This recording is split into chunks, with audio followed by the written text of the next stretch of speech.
All right, what is going on, everyone? Derek here today, and I got a fun little topic to talk to you guys about. So as you guys might be able to tell, here in Richmond, Virginia, it's kind of gloomy right now, and it doesn't surprise me because this weather sucks all the time, half the time, majority of the time. These skies are really, really gloomy. So, oh, hey, Blue. You know, ever since that last Redo Blue episode where I got the exhaust tips changed, just look at this car now. Oh my God, it's like, this whole rear end just fits now. There's no samurai sword sticking 40 feet out. It's awesome. And if you haven't watched it yet, go watch it because we put the 4-inch rolled black exhaust tips on. And boy, oh boy, does it make a big difference from the old samurai sword chrome ones that stuck out 17,000 feet. But anyways, I'm gonna jump in the Mustang, and I got a little treat for you guys. I haven't started the car in like a day or two, a day and a half. I've been driving the Camry over there because the weather has been shit. So let's get a cold start.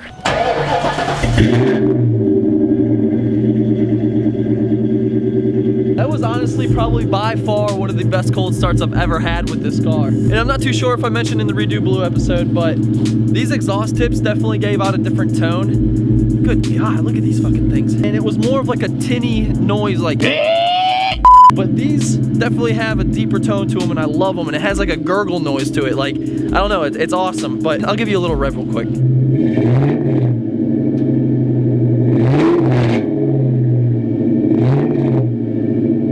So I'm hoping you could hear that. So it's just like really deep and has a beautiful note to it. And before you guys go and ask me for the 100,000th millionth time, not to be a dick or anything, the exhaust setup I have on here now is a BBK off-road X pipe with Flowmaster 40s, and Flowmaster 40s are a dual chamber muffler, so this thing can get a lot louder. But with that being said, the rain's kind of picking up now, so we're gonna hop in the Mustang. I'm warning you guys now, I had to change the GoPro angle up because I kind of lost a little extension piece to it, so I can't really turn it how I want.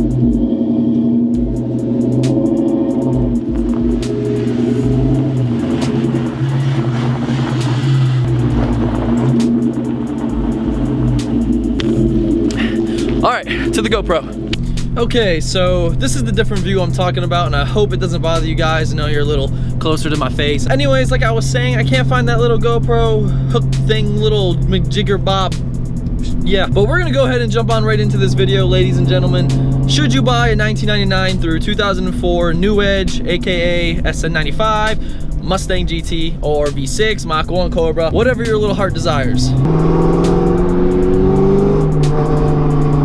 I cannot get enough of that exhaust tone. It switched it up so much and I'm in love with it. All right, so back to the discussion. Should you buy a 1999 through 2004 Mustang? Now, there's several things you have to keep in mind when you're going to purchase your first car, or if you're just looking for a Mustang in general. This guy's looking at me. Now I'm going to give you guys a little rundown on my story and how I came across this car. And this wasn't the first one I wanted to buy, to be honest with you. So when I first got my license, you know, I wanted a car, but I wasn't really into cars like I am now. And I remember going to this dealership, and there was this New Edge V6 Mustang that was manual, and it was so clean, and I wanted this car really bad. So I told my dad, and my dad was like, oh, well, we'll see, you know. Come to find out, like a week later, the car sold.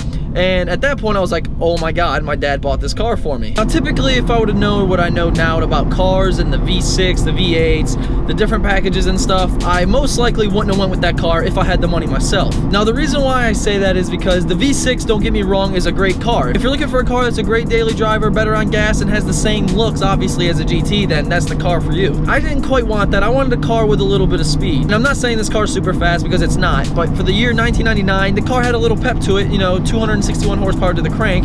It isn't bad.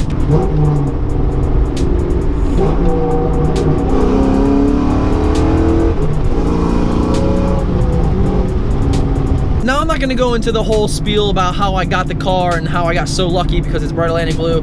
That's for another story. So the main reason why I actually decided to go and make this video is because I get so many comments, so many messages, DMs, etc. asking if they should buy a 1999 through 2004 Mustang GT. Now, right now, what I'm going to tell you guys, it is 100%, in my opinion, worth buying these cars due to the fact that they are extremely easy to mod, extremely cheap to mod, and you can find parts absolutely anywhere. I can sit here right now and name about 5 huge manufacturers that sell just straight New Edge parts. And if you do some Google research, and you'll be able to find them no problem. And that's exactly why I set for a New Edge Mustang 1999 through 2004, is because I do love the body styles of the SN95s, but when we're comparing them to the New Edges, there's something about the lines and the curves and stuff that the new wedges that is just so appealing to me, and that's exactly why I went with one.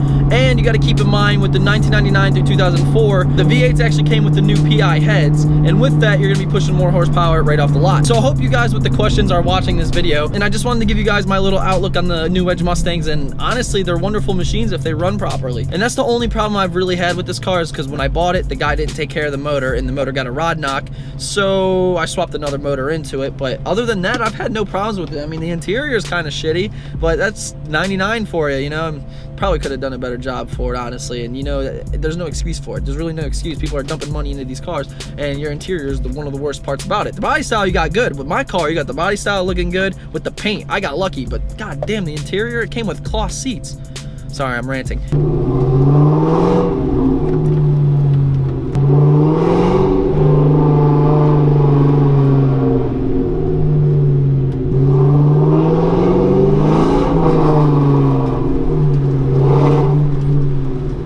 So here we are back on the DSLR, and we're currently at our local Target. But I was just admiring how good she's starting to look.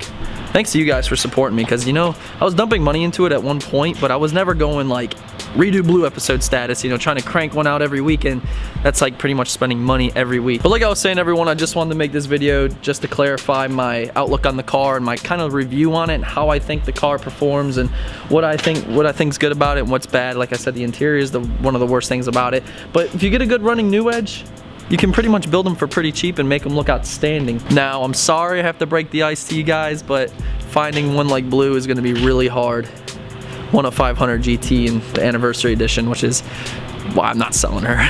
So with that, I plan on dumping a ton of money into her, and she should be lowered soon, very soon. I don't want to get my hopes up on it, but it should be happening very soon, and you guys are gonna be excited about that. Next month, I will be actually heading to Clearwater, Florida, so if any of you guys live there, hit me up on Instagram or something. We can definitely meet up if you're near that area. Unfortunately, I will not be taking blue. Me and my buddy Chris, S550 Chris, are actually flying just to take a little mini vacation because it's gonna be his birthday, and I'll hopefully be at 10,000 subscribers. And the icing on the cake, I actually just landed a sponsorship with VMP Performance, and they're like 2 hours away from Clearwater, so I plan on going there, doing a collaboration with Mustang Lifestyle, Andrew, and it's gonna be a good time. It's gonna be really fun. So remember, if you guys are in the area, hit me up. I will respond to everybody, I promise you. It'll be really cool to get some of you subscribers in on some vlogs, because we're definitely gonna be filming. But with that, everyone, I hope you enjoyed today's little episode. If you did, be sure to hit that like button. It means a lot to me. Drop a comment if you want to know anything about the cars, any questions you guys have, and most importantly, hit that subscribe button. Until next time, we'll see you later.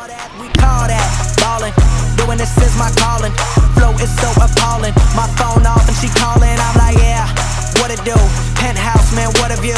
Fall back cause I'm coming through with my whole team. They coming too, that's real, too real.